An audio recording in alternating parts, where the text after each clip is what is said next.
The Fair Funding Review exposes Labour's failure at every level.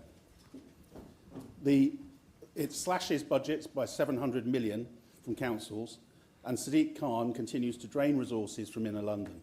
This council stays unnecessarily silent while the people of Westminster are being squeezed. It is Westminster's most vulnerable that will be impacted worst. The leader's slow and confused approach to the Fair Funding Review has left Westminster on the back foot. Signing a letter is one thing, showing leadership through action is another. Will he now back words with action and stand up to this Labour government by fighting for a fair funding formula that recognises Westminster's real pressures before our most vulnerable residents pay the price? Councillor Hugg. Thank you very much, Lord Mayor. To be absolutely clear, I've not only been leading this work on behalf of the City Council, but on behalf of Central London as part of a cross-party coalition that is standing up for this part of our city.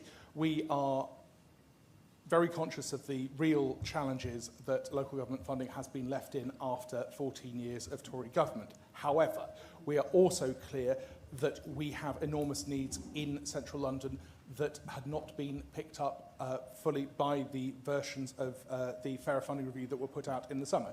To be clear, under both administrations, Westminster always expected and planned for a reduction in income, as he knows from his time as the Cabinet member. However, we are clear that there is more that needs to be done in the here and now to defend the interests of Westminster and central London as a whole. I am heartened that as a result of the lobbying that I and others have conducted, the government has now changed the formula for the index of multiple deprivation to fully include housing costs, which was the #1 campaign ask not only of Central London Forward but of London councils as a whole, which will better reflect the real social needs that Westminster has, because we're very clear that Westminster, alongside having areas of extreme wealth, has some of the poorest parts of the city, and we have made that case to government repeatedly, and I have been doing that both publicly and privately over the months since the first Fairer Funding Review has been set out, and I will continue to do that until the final decisions are made. And I've been again in contact with ministers only today on issues relating to that, and I will continue to do that both on behalf of the City of Westminster and on behalf of Central London as a whole, as part of that cross-party coalition. Thank you. Councillor Swaddle, supplementary? Yes, Lord Mayor. The leader's weak and delayed responses to the Fair Funding Review say everything about Labour-led Westminster. Too afraid to challenge the Mayor, too timid to challenge their government. Were you listening to the answer? Even when the most vulnerable residents are left behind. Will the leader set out what actions he will take going forward beyond photo opportunities and signing letters to publicly stand up for Westminster, or is dithering and delay the only answer under Labour? I mean, I think that was the same question again, but I will give a similar answer. We have publicly set out, on behalf of central government, in a range of different publications, Westminster's position. I've spoken to the media about the concerns that we have. I'm again talking to BBC London on Friday. That is in addition to all the work I'm doing with officials and with ministers and MPs, working closely with our MPs, Joe Powell and Rachel Blake, your local MPs, who are working very hard on behalf of the local community to make the case for central London.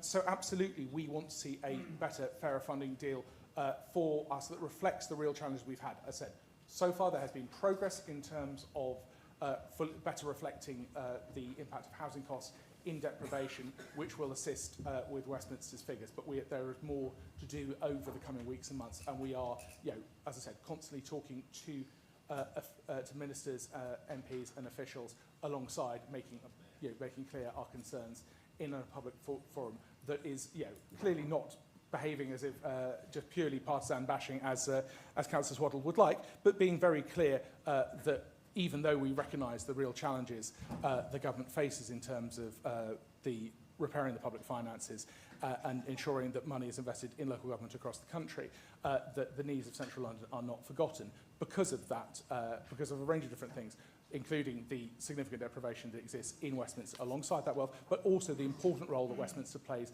delivering growth for the national economy. So I will continue to set out publicly and privately our case for Westminster and for central London as a whole, because we are the growth engine of this country and we want to play our part to help the country, but we cannot be in a situation where our local people are losing out substantially. More than certainly recognising that the previous government already planned significant reductions, as he knows, from his own budget.